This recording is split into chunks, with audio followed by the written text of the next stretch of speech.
Un nouvel astre. Jules Verne. De la Terre à la Lune. Cette nuit même, la palpitante nouvelle si patiemment attendue éclata comme un coup de foudre dans les États de l'Union. Le projectile avait été aperçu grâce au gigantesque réflecteur de Long's-Peak. Voici la note rédigée par le directeur de l'observatoire de Cambridge. À messieurs les membres du bureau de l'observatoire de Cambridge.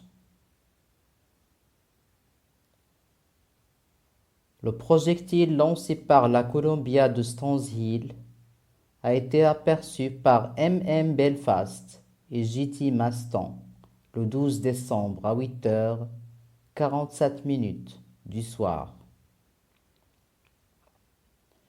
Ce projectile n'est point arrivé à son but, il est passé à côté, mais assez près cependant pour être retenu par l'attraction lunaire. Maintenant, deux hypothèses peuvent se produire. Ou l'attraction de la Lune finira par l'emporter et les voyageurs atteindront le but de leur voyage. Ou le projectile gravitera autour du disque lunaire jusqu'à la fin des siècles. Que de questions se levaient ce dénouement attendu.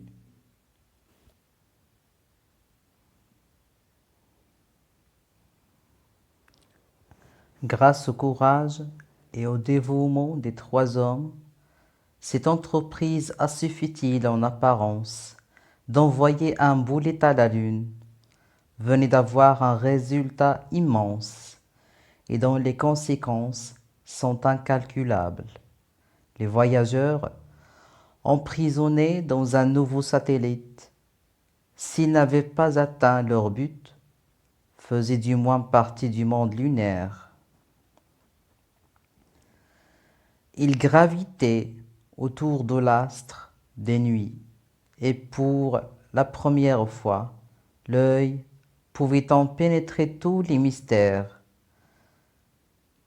Quoi qu'il en soit, la note de Long's-Peak, une fois connue, il y eut dans l'univers entier un sentiment de surprise et d'effroi.